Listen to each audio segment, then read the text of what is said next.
Bitcoin ini menurut gua wajib ya untuk ada di portofolio. Kenapa? Karena itu mencakup basically market kripto tuh setengahnya Bitcoin ya. Kalau kalian nggak punya Bitcoin di portofolio itu artinya kalian kurang pintar ya dan kurang teredukasi. Ada yang bilang, "Tapi harganya udah mahal." Sekarang gua tanya, lu beli Manhattan tahun 1800 mahal nggak? Terus lu beli 1850 mahal nggak? Lu beli tahun 1900 mahal nggak Manhattan? Lu beli tahun 2000 deh sekarang, mahal nggak Manhattan? Makin mahal terus. Bitcoin tuh bagaikan properti ya di atas langit yang kalian bisa transfer ke teman-teman kalian dengan sangat cepat. Cara sederhananya gitu ya. Ini adalah kotak nih, ini properti ya. Ada 21 juta koin yang dibikin ya lewat teknologi-teknologi seperti semiconductor digabungin dengan TCP/IP. 10 tahun lagi mungkin semua orang udah pakai Bitcoin. Bitcoin itu akan jadi makin berharga ketika banyak negara ya seperti misalnya Nigeria, Venezuela, El Salvador yang akhirnya currency mereka melemah dan mereka default ke currency yang lebih kuat. Ketika currency suatu negara lemah, mereka nggak mau pakai ke Argentina peso, Turkish lira. Makanya Turki itu cepat sekali adopsi Bitcoin-nya hampir yang paling cepat di dunia. Kenapa? Karena mata uangnya hancur. Kita nggak berharap maksudnya di negara kita ini hancur. Tapi rata-rata ya kalau negara ini di mismanage ya, bukan negara ini doang.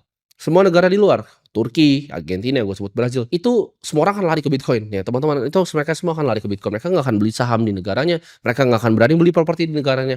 Lu datang ke Turki sekarang, lu bilang ke gue orang yang berani, misal lu kasih 100 miliar nih, dia mau beli properti, jawabannya nggak ada. Semuanya mau beli Bitcoin di sana. Lu akan lihat dari airportnya semuanya itu orang tulisannya Bitcoin. Ini adalah engineering paling canggih ya, penggabungan kriptografi public dan private key dengan teknologi semiconductor dan TCP/IP. Bitcoin juga adalah computing network terkuat di bumi ini ya. Kalau kalian gabungin server Microsoft, Apple sama Amazon, itu nggak ada apa-apanya dengan Bitcoin punya. Bitcoin itu memiliki lebih dari 700 exahash, teman-teman. Itu besar sekali dan listrik yang dipakai itu 18 gigawatt. Ini lebih besar dari yang dipakai sama semua ya kapal-kapal militer Amerika.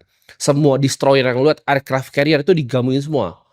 Itu pemakaian listriknya tidak sampai 18 gigawatt. Amerika itu bisa menguasai militer dunia, ya bisa tunduk semua satu dunia dengan energi kurang dari 18 gigawatt. Itu kayak 18 ya, nuklir reaktor besar yang dinyalakan 24 jam. Itu dia. Tidak ada energi sebesar itu, tidak ada computing power sebesar ini. Dan mungkin ada teman-teman yang merasa sedikit lebih pintar dari yang menciptakan ini, kalian bilang, "Oh, nanti gimana kalau ada komputer kuantum?" Nah, ini pertanyaan-pertanyaan yang gue sering dapat nih dari teman-teman. Gimana kalau nanti ada quantum computing? Nanti Bitcoin pecah ya, 10 tahun lagi ntar borong Bitcoin nggak?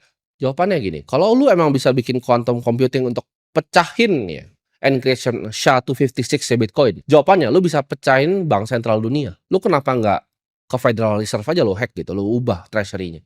Atau lu pencet nuklir aja dari Korea Utara? Jawabannya itu semua kan lebih gampang dilakukan dibanding ngehack Bitcoin dulu. Bitcoin adalah yang paling sulit untuk dihack. Ya, jadi kalaupun bisa, pasti bukan Bitcoin yang dihack oleh orang yang punya quantum computer ini. Dia akan hack semua bank dulu. Ini lebih gampang kan, gampang sekali hack bank. Dia ledgernya nggak distributed, satu, sentralisasi.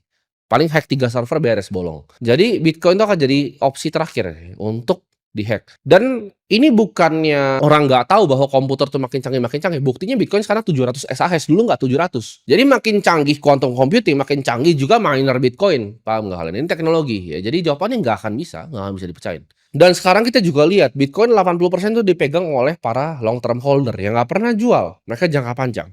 Jadi ya itu, semoga edukasi ini bisa jadi manfaat untuk kalian dan bisa menumbuhkan ya, bisa grow portofolio kalian menjadi lebih signifikan.